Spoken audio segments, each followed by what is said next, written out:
Gostaria de chamar aqui o Dr. Leandro Valadares, da AGU.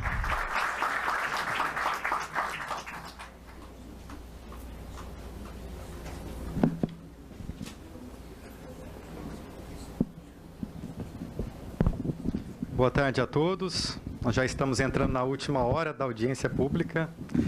Sei que ainda tem alguns para falar, então serei breve.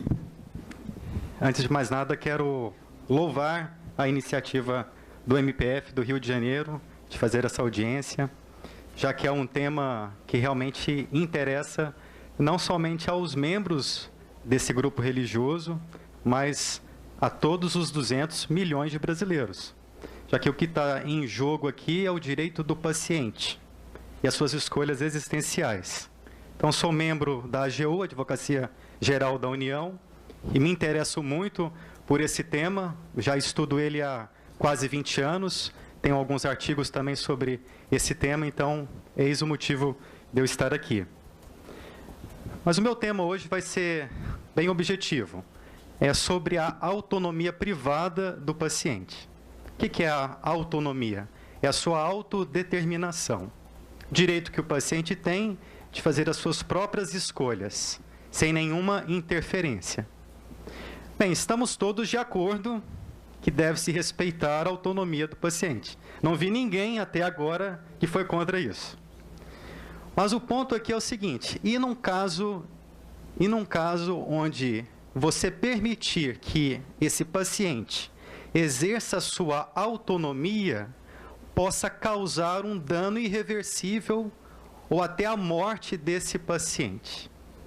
Ou seja, será que existe algum limite da autonomia do paciente? Será que o Estado ele pode impedir uma escolha existencial quando um cidadão ele faz uma escolha que vai de encontro à sua vida? Então, acho que essa é a grande questão que agora se coloca. Bem, quando se fala dos direitos humanos, muito já se falou aqui, e a gente não pode esquecer da base de todos eles. Igual esse prédio tem uma fundação, estamos aqui no 6º andar, existe uma base para todos os direitos do cidadão, que é a dignidade da pessoa humana. É um princípio. E isso nos leva aos outros direitos que emanam da dignidade humana. O direito à privacidade, o direito à vida, o direito à liberdade, o direito à igualdade e o direito ao acesso à saúde. Então, esse é o quadro que nós temos. Direitos humanos. E o que nós temos que nos perguntar é se cabe aqui alguma limitação. Então, do ponto de vista médico, o que significa o direito à vida?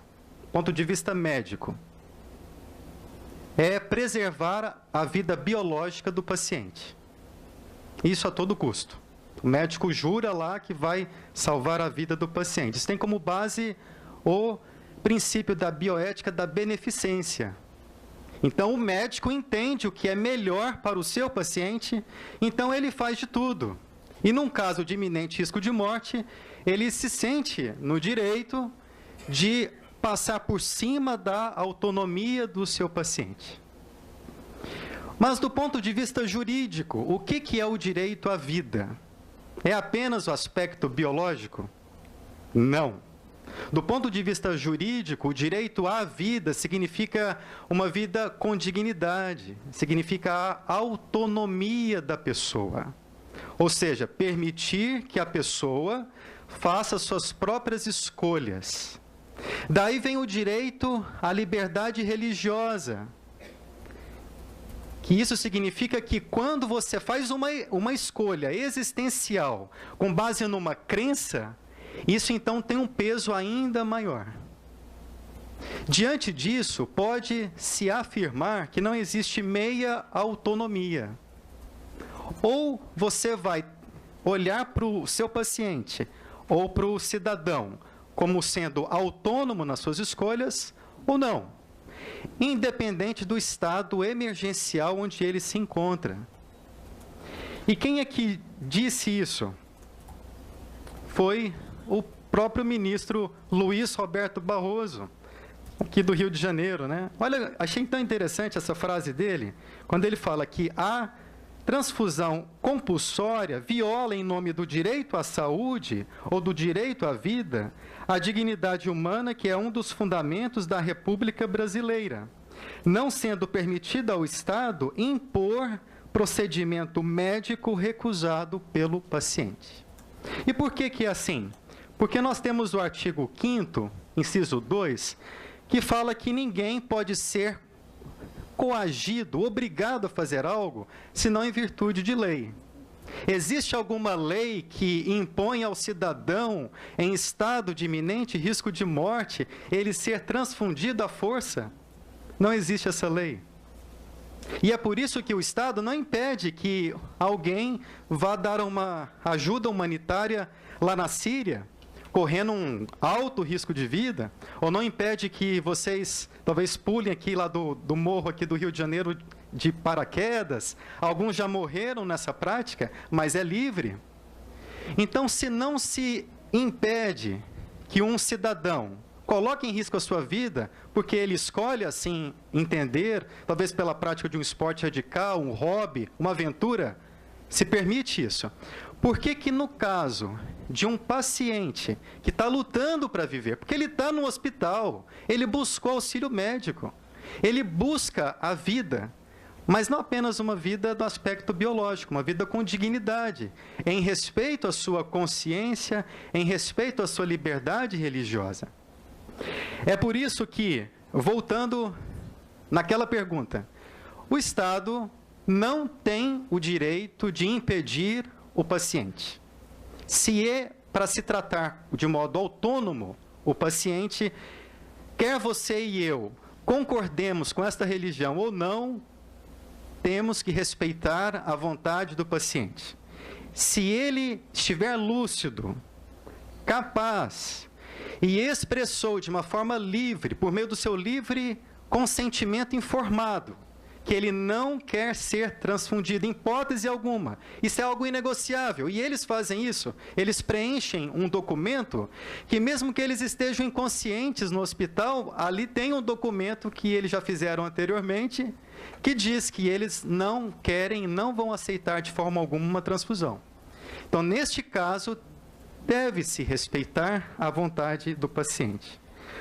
Por fim, os 3 pontos, então, que ficam para que todos nós possamos refletir estamos no século XXI, não vigora mais aquela ideia da bioética da beneficência. Ou seja, se eu quero fazer o melhor para o paciente, é na visão do paciente, não na visão imposta pelo médico. Segundo, quando se fala que o direito à vida é superior a todos os outros direitos, temos que tomar muito cuidado com essa visão superficial, simplista, de abordar o assunto. Porque, por vezes, isso mascara o que já foi falado aqui hoje, e eu assino embaixo. Intolerância religiosa, preconceito religioso. Se você chega no hospital e fala assim, não quero sangue em hipótese alguma, e não diz a sua religião, você pode falar, sou ateu, mas não quero. Vão respeitar. Mas se você diz, eu sou testemunha de Jeová, paciente problema, paciente problema, é assim que eles encaram. Eu tenho visto isso no meu próprio serviço público, infelizmente, naqueles centros médicos hospitalares das universidades federais. Infelizmente, isso é uma realidade. E eu sou absolutamente contra essa visão. E, por fim, como já foi dito, não existe meia autonomia. Ou você vai respeitar o direito soberano do paciente, tomar as suas próprias escolhas e decisões existenciais ou não. Por quê? Porque não depende do estado de saúde do paciente. Se a sua livre vontade foi expressa, e se isso é respaldado pela liberdade religiosa, que é assegurada na Constituição Federal, não há que se discutir. Portanto, eu entendo que é totalmente inconstitucional a resolução 1021 do CFM. Isso já foi falado aqui pelo próprio CFM, não falou essa palavra inconstitucional, mas eles reconhecem isso. Agora, apenas um alerta. não basta que eles revoguem a 1021. É importante que o CFM respeite a autonomia do paciente. Não tem essa do iminente risco de morte. Se ele declarou a sua vontade no seu livre consentimento informado, tem que se respeitar. Esse salvo iminente risco de morte é quando o paciente ele não expressou a sua vontade.